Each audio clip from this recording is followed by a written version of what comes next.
París, 1906.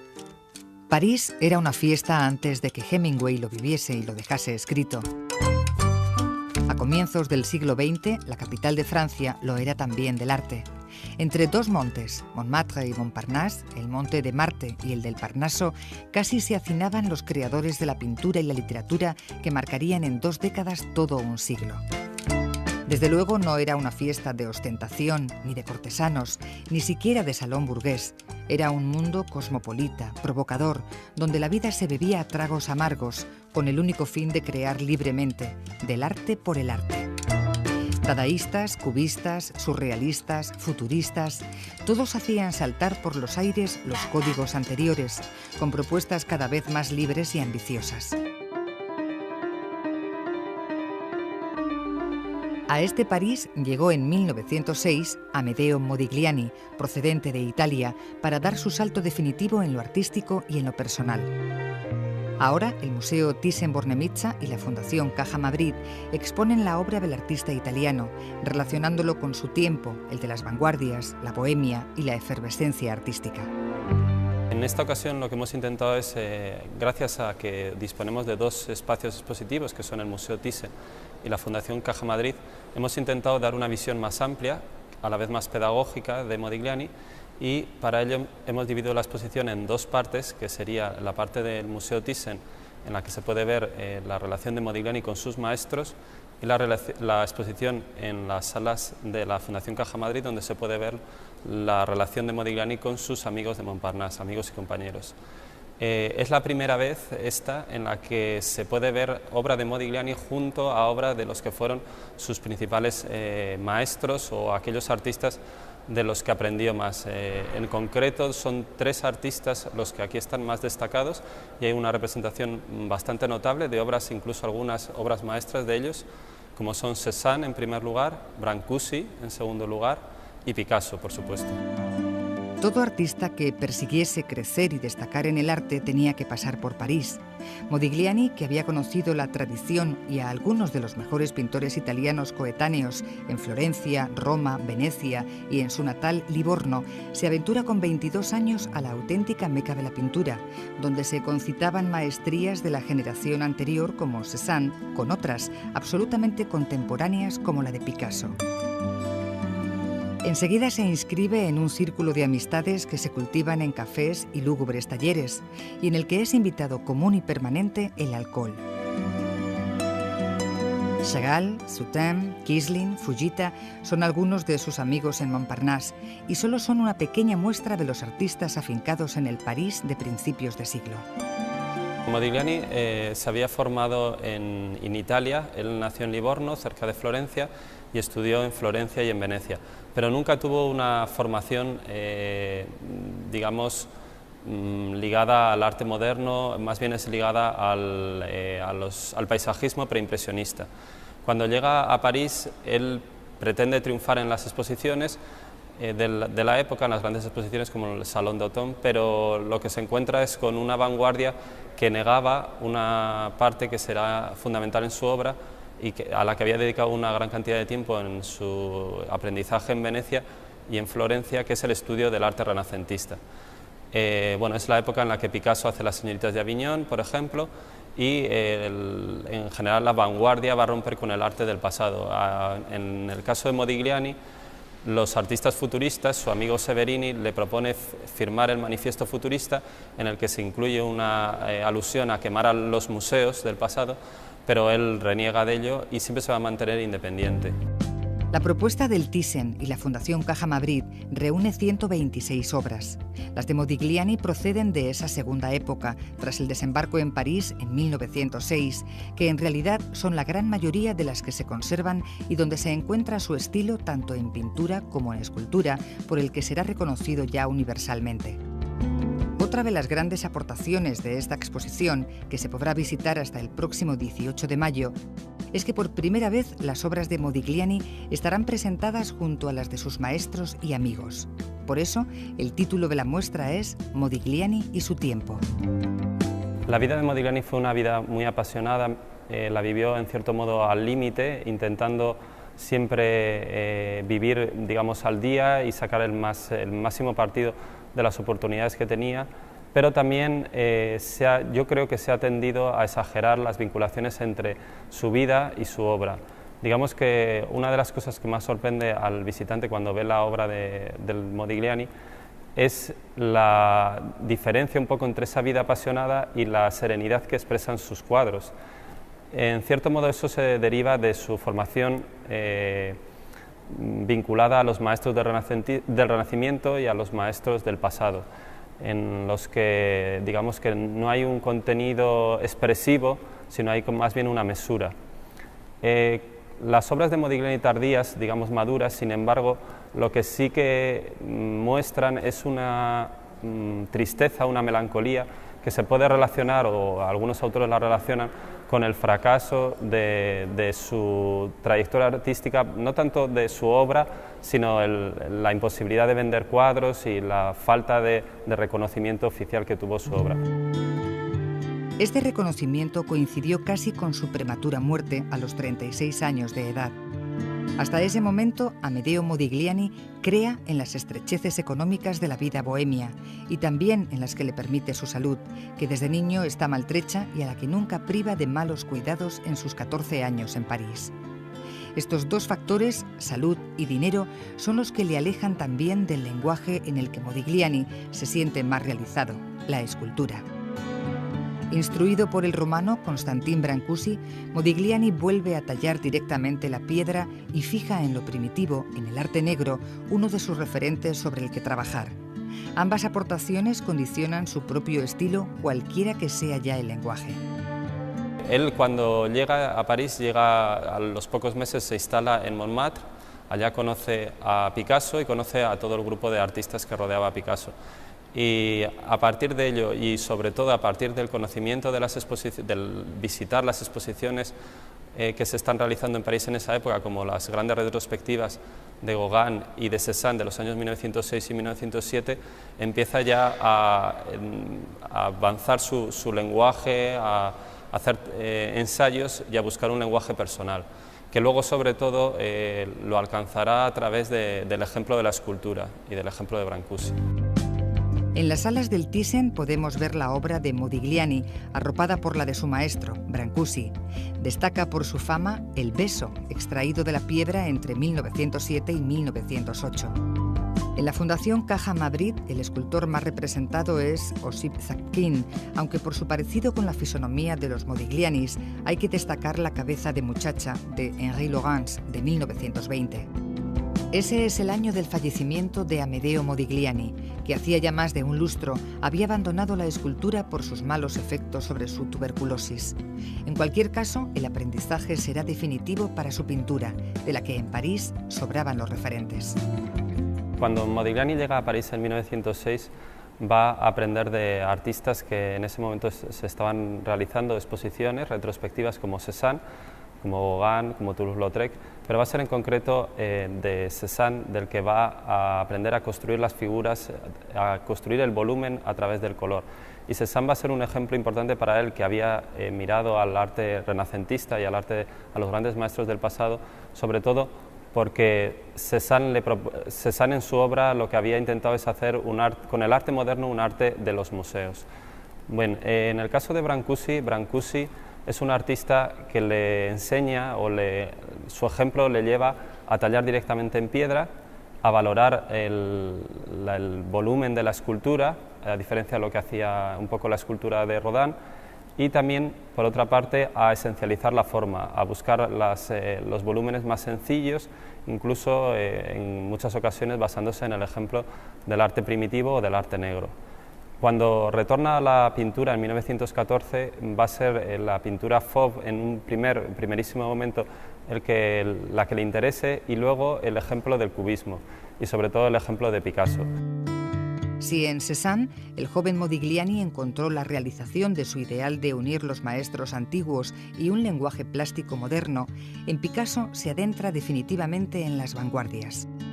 Tanto Picasso como Derain fueron de los primeros artistas de la vanguardia también interesados en el arte negro. A Moïse Kislin y Chaim Soutine le une las raíces judías y su dedicación al retrato.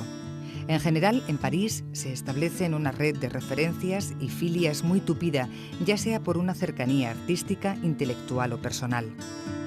El ejemplo de Picasso le lleva a construir arquitectónicamente de una manera más sólida los cuadros y a construirlos bidimensionalmente.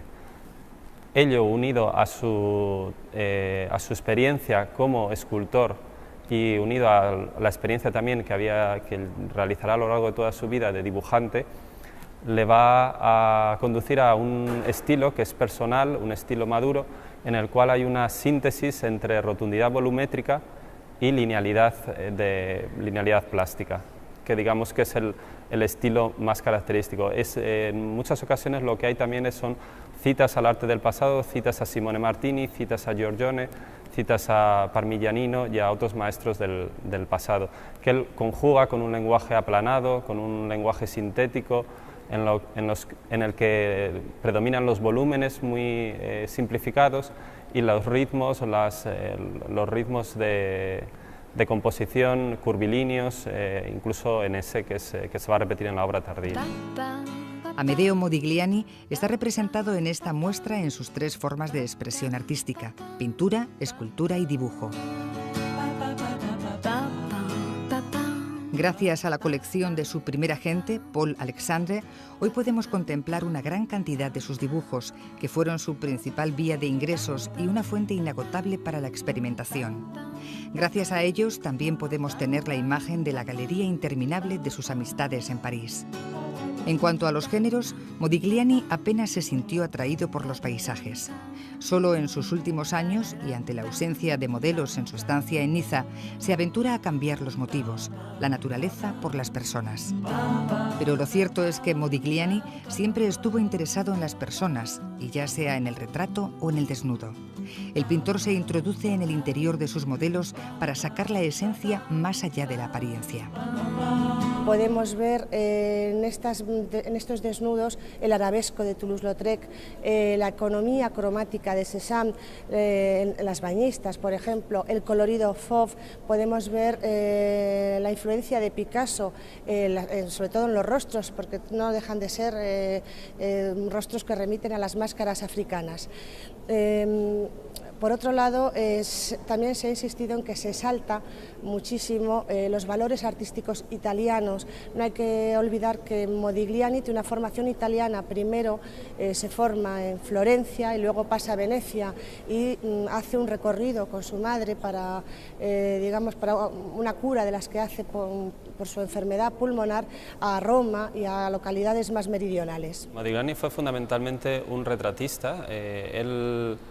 En la exposición que hay en el Museo Thyssen, que se ve en el Museo Thyssen, que es sobre todo su desarrollo cronológico, se ve como tantea desde el principio haciendo algún retrato, haciendo retratos y haciendo dibujos. El dibujo, digamos, va a ser el lenguaje predilecto de Modigliani y en el que va a experimentar durante toda su vida. Pero él, incluso antes de llegar a París, que en la fecha de 1906, que es el comienzo de la exposición, él ya quería ser escultor. Él va a intentar desde 1909 hasta 1914 ser escultor, gracias sobre todo al ejemplo del arte africano y al ejemplo de Brancusi. Pero su frágil salud y luego por otra parte la dificultad de esculpir en tiempos de guerra y la dificultad de sacar al mercado las obras que estaba haciendo de escultura va a determinar que al final dedique su carrera fundamentalmente al retrato. Modigliani será reconocido en el futuro por ser un artista que actúa al margen de las tendencias. A pesar de relacionarse en París con todas las vanguardias, él hace un alegato de independencia estética e intelectual en cada obra. Desprecia así las ventajas que le hubiera podido reportar sumarse a algunismo, porque ya había encontrado un lenguaje propio a través del clasicismo italiano, la escultura y el arte primitivo, visto con una mirada sofisticada y moderna. Desde el año que muere Modigliani ya resultó muy difícil calificar la obra de este pintor. Entre otros motivos porque Modigliani era difícil definir, no se había integrado en ninguna vanguardia, en ninguna corriente, no había seguido ningún ideario, ningún manifiesto. Se sabe que los futuristas italianos le pidieron firmar el manifiesto futurista y que él se negó rotundamente. Por otro lado, era todavía un pintor incomprendido, con bueno, pues ciertas críticas adversas. Es famosa la crítica o la diatriba que un crítico italiano, Francesco Sapori, le dedicó cuando vio que en la Bienal de Venecia de 1922 habían incluido, que era una bienal que estaba dedicada a los futuristas, habían incluido 12 lienzos de Modigliani y además en el catálogo habían hecho una pequeña biografía. Era por tanto una rara avis, era un pintor que había bueno, encontrado su camino en solitario, que había buscado un estilo sin maestros y sin discípulos y que era difícil de definir, de calificar o de integrar. Con un número importante de admiradores y con varias exposiciones monográficas inminentemente posteriores a su muerte, no se supo, sin embargo, catalogar la obra de un artista original y libre. Entre tanto ismo, eso podía suponer caer en el olvido, pero no fue lo que ocurrió. Más bien se dio otro de los efectos negativos que se podían dar. Se le introdujo en un cajón desastre llamado Escuela de París, sin más vínculo con sus colegas que haber convivido en París. En el año en que muere, en 1920, un crítico, André Warnot, encuentra el apelativo de Escuela de París para designar a toda esa serie de artistas que desde 1905 se agrupan en torno a los barrios parisinos de Montparnasse y Montmartre, sobre todo del Bateau-Lavoir. En este texto, André Warnot lo que hace es dar una larga lista de pintores extranjeros como Fujita, como Utrillo, como Soutine, como Kisling y también incluye a Modigliani. Pero Warnot no daba unos criterios básicos desde el punto de vista estético o formal que agruparan a toda esta gama de personalidades. El problema de la denominación de la Escuela de París es que se convirtió ya en un cajón desastre. Era un apelativo para agrupar a aquellos dispersos de la época de los años 20 que estaban activos en París. Era una forma de clasificar a los inclasificables. De ahí que se cuestione constantemente esta escuela. De todas formas, la única razón que Warnot tenía para denominar para integrar a estos artistas en la Escuela de París era una razón de época y en concreto era una fecha, la de 1920. Detrás de esa imagen estereotipada de bohemio hay toda una obra de altísima calidad. También es una obra escasa, pero hay que tener en cuenta que su carrera artística no sobrepasó ni 2 décadas.